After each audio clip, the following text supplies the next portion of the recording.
let's get right to it. We got a big announcement today. We do. Should we? We do. Should we dive right into that? Do you want to get into the announcement? Would y'all like to get into the announcement? This is a big announcement. It is. All right. Go ahead. I'll let you do the honor. Well, there's a lot to unpack in today's show, but right out of the gate, I wanted to let everybody know that I've got a children's book that's coming out. Look at you. You heard that correctly. Me and Mike, my wife. I mean, there's been a lot of people involved in creating this book.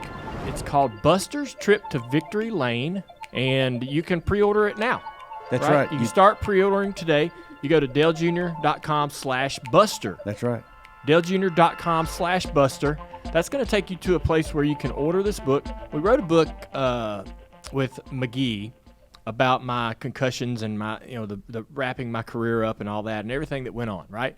We had a great experience with the publisher and made some great relationships. And when I became a father, they asked me, hey, man, would you be interested in doing a children's book? I never would have thought that I would want to do that, but being a dad, you accumulate piles and piles of books, right?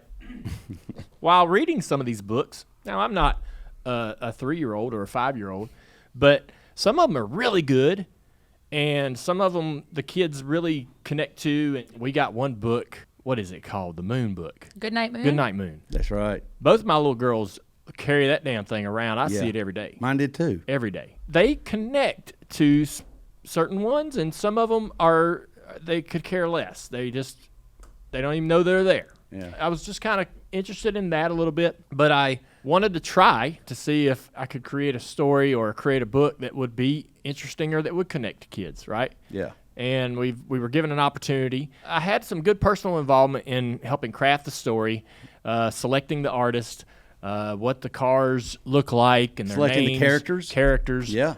We changed a lot of the story. There's a lot of little Easter eggs in the story of Buster's trip to Victory Lane. And for example, as you'll see on the cover of the book, it says on the side of Buster's car, Punchy Motorsports. That's the team that Buster drives for. Punchy is a nod to an old friend of mine who recently passed away, and I thought that'd be a cool way to honor him. But there's some other characters' names and so forth that I think people will make a connection to. But anyways, I'm excited. It's a good story. Congrats, man. That's awesome. Yeah. DaleJr.com/Buster. That's where you can go pre-order this book. Hey, if you like that conversation, you ought to listen to the entire podcast because the Dale Jr. Download is available on all major podcast platforms.